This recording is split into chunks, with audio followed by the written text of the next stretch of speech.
Salut à tous, j'espère que vous allez bien. Aujourd'hui on se retrouve dans une nouvelle vidéo où je vais vous parler donc des produits terminés, donc de mon verdict, des produits homemade que j'ai fait durant ces derniers mois, enfin depuis décembre en tout cas. J'en fais pas régulièrement parce que j'ai besoin moi de tester, voire même de retester certaines recettes pour voir si elles me conviennent réellement ou pas, ou si je dois en changer et modifier totalement la recette ou pas. Avant de vous donner mon verdict sur toutes les prépas que j'ai faites, je vous invite à me rejoindre sur Instagram et Snapchat, de vous abonner si ce n'est pas encore fait et de liker cette vidéo si jamais elle vous a plu. Je vous retrouve dans quelques instants, à tout de suite. Donc pour commencer ces verdicts, donc je me suis fait une petite liste parce que je me rappelais plus du tout de ce que j'avais fait, donc du coup j'ai tout noté. Très studieuse, vous voyez. Donc j'ai commencé avec la chantilly de Karité Coco, donc vous avez eu la recette, je vous remets le lien de la vidéo dans le petit i et ce sera pareil pour chaque recette qui est existante sur la chaîne.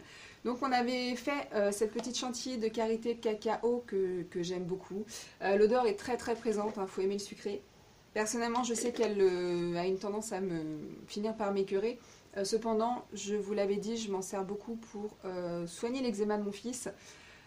Seulement là où on a eu plein de gros problèmes avec sa peau. Donc du coup, mais ça je vous en reparlerai plus tard. En attendant, tout ce qui est chantilly ou simplement même le Karité pur soigne très très bien les problèmes d'eczéma et en l'occurrence les problèmes de sécheresse de peau de vos enfants, d'adultes, etc. Donc voilà, donc on l'a beaucoup aimé. Et bien sûr c'est une recette que je referai.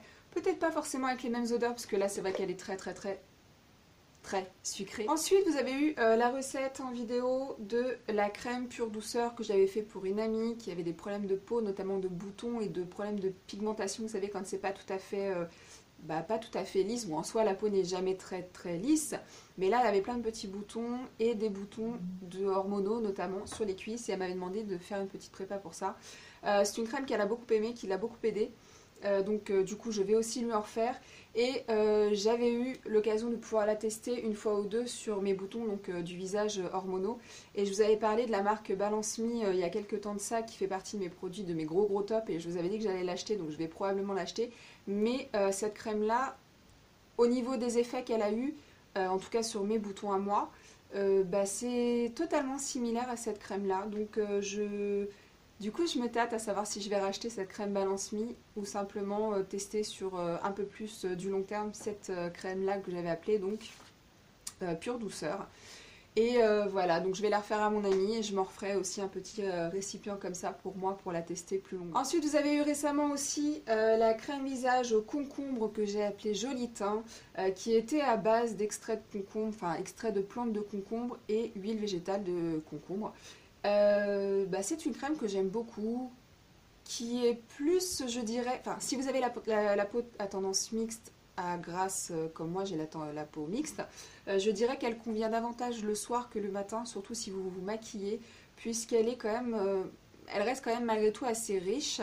J'avais diminué, je vous avais dit le pourcentage que je mets de sève de bambou puisque je ne voulais pas que celle-ci peluche et il me semblait que c'était cet ingrédient là qui faisait pelucher mes anciennes crèmes. C'est pas grave, la prochaine fois j'augmenterai la dose, on verra ce que ça donne. En attendant, c'est une petite crème visage que j'aime beaucoup, qui est très fraîche. Je vais peut-être enlever l'opercule, ce sera pas mal. Donc c'est une petite crème qui est très fraîche, qui sent bien évidemment le concombre. Mais ça, je vous l'avais dit durant la vidéo, mais je trouve que c'est vraiment une odeur vivifiante. Et voilà. Après, de là à vous dire exactement ce qu'elle a fait sur ma peau, alors peut-être que j'ai le grain de peau un peu plus lisse, on va dire. Maintenant, tout ce que je sais, c'est qu'elle me convient, qu'elle ne me donne pas de boutons, bien au contraire. Elle, je pense, aide à soigner lorsque j'ai des boutons qui arrivent. Elle ne soigne pas totalement, mais on a en tout cas elle participe au fait, je pense, que les boutons soient beaucoup moins inflammés que ce qu'ils ne devraient être. Je ne sais pas si c'est très clair, j'espère que vous me suivez, c'est une horreur. Et donc voilà, donc j'aime beaucoup cette petite recette, je pense que je la referai d'ici la fin de l'hiver. Et puis voilà. Ensuite, l'une des dernières recettes que vous avez eues sur ma chaîne, c'était le lait corporel à l'oligo-bronze. Alors, je ne suis pas déçue par la recette en soi, ni par ce que fait le lait. Cependant, l'oligo-bronze n'a aucune action. Alors, petite parenthèse, je pense que je retesterai l'oligo-bronze, mais cet été. Je pense que c'est un actif qui va aider au bronzage, à aider à intensifier la mélanine, mais il ne donne rien d'autobronzant. Loin de là, il n'y a pas la moindre trace d'autobronzant dans l'oligobronze. Donc quand ils mettent sur la fiche Aromazone que c'est aussi pour faire des autobronzants, bah, j'ai envie de dire où, comment, quoi, non. Enfin moi en tout cas ça n'a pas eu d'action. Donc je sais pas. Je sais pas, je reste mitigée, c'est une recette que je referai, je vous dis, au beau jour, pour voir si effectivement... Vous savez, je pense que c'est un peu comme les petites gélules qu'on prend 1 ou 2 mois avant l'été et 1 et à 2 mois après l'été, après s'être exposé pour prolonger, enfin préparer la peau au bronzage, peut-être le densifier au moment où on fait bronzette et le faire perdurer un petit peu, c'est pourquoi on continue la cure un petit peu de temps après. Donc je pense que l'oligobronze est plus destiné à ce type d'action qu'au côté autobronzant. Donc voilà, donc là c'était pas un flop, j'ai pas envie de dire un flop, mais en tout cas une petite déception. Il est parti très très vite, hein, peut-être en 2 semaines et demie. Bon bah voilà, c'est pas grave, on retestera cet été, je vous dirai à la fin de l'été mon verdict concernant ce lait à l'oligobronze. Ensuite, on va parler de la mousse de douche qui à la base devait être une gelée de douche et qui a fini en mousse. De toute façon, vous avez vu la vidéo, c'était pas une vidéo catastrophe, mais disons que bon, c'est vrai que quand on n'a pas l'habitude de faire certaines choses, quand c'est une première, on a une tendance, enfin moi personnellement j'ai une tendance à me gaufrer. Donc là, si effectivement ça n'est pas le même pot, puisque j'ai cassé le pot en verre. Donc c'est de nouveau un pot en verre parce que j'avais pas encore fait mon petit haul Aromazone là et j'avais pas encore acheté mes petits pots en cristal là, en plastique. Donc oui, faites attention avec les pots en verre si jamais vous êtes un peu maladroite, tout petit peu maladroite comme moi. Effectivement ça casse, hein. Ça casse si ça tombe dans le bain, ça tombe dans le bain ou dans la douche et puis résultat c'est la cata. Donc bref, on a quand même réussi à en récupérer une bonne partie avec mon mari. Elle sent très très bon, elle lave très très bien, elle est extrêmement douce. Elle mousse parfaitement. Même les enfants s'en sont servis. Donc j'ai envie de dire que c'est une recette, même si c'était pas la base de... à la base ça devait pas être une mousse. J'ai envie de vous dire que c'est une très très bonne recette que je referai. Et voilà, je la referai. Je trouve qu'elle sent bon. Et c'est très très très agréable, je trouve aussi, de se laver avec une mousse pour prendre sa douche. Voilà. Ensuite, donc oui, le pot est vide. Enfin, le flacon est vide. Là, c'est peut-être ma recette du top dans ce que j'ai fait. Donc là, on va passer au prépa que vous n'avez pas vu en vidéo. Celle-ci, vous deviez l'avoir en vidéo. Malheureusement, j'ai eu quelques problèmes. C'est-à-dire que mon téléphone n'arrêtait pas de couper. Les scènes étaient complètement assurées. Il y a des moments, ça filmait et puis pouf, d'un seul coup, ça s'arrêtait. Donc résultat, vous n'avez pas eu la recette. C'est dommage parce que ça a été aussi une vidéo assez cata. Dans le sens où c'était la première fois que je faisais un après-shampoing avec le BTMS et l'émulsifié, je crois. Ouais, et oui, c'est ça, et l'émulsifiant émulsifié ou émulsifère, je ne sais plus. Donc voilà, donc au lieu de faire un flacon de 200 ml, j'ai fait 2 flacons de 200 ml, mais à vrai dire, j'en suis ravie. Donc maintenant que je sais exactement ce qu'il me faut et combien il m'en faut, la prochaine fois que je le refais, je vous le ferai en vidéo parce que vraiment, c'est un démêlant. Alors, je ne veux pas me la raconter non plus, mais je vous dirais que c'est digne des plus grands démêlants qui puissent exister sur le marché.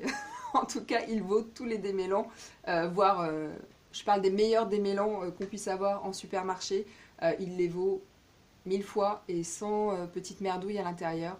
Donc voilà, c'est vraiment ma recette top top top et je vous la ferai très bientôt, c'est promis, dès que j'ai terminé mon 2e flacon, je vous la referai et vraiment ça vaut le coup de l'essayer.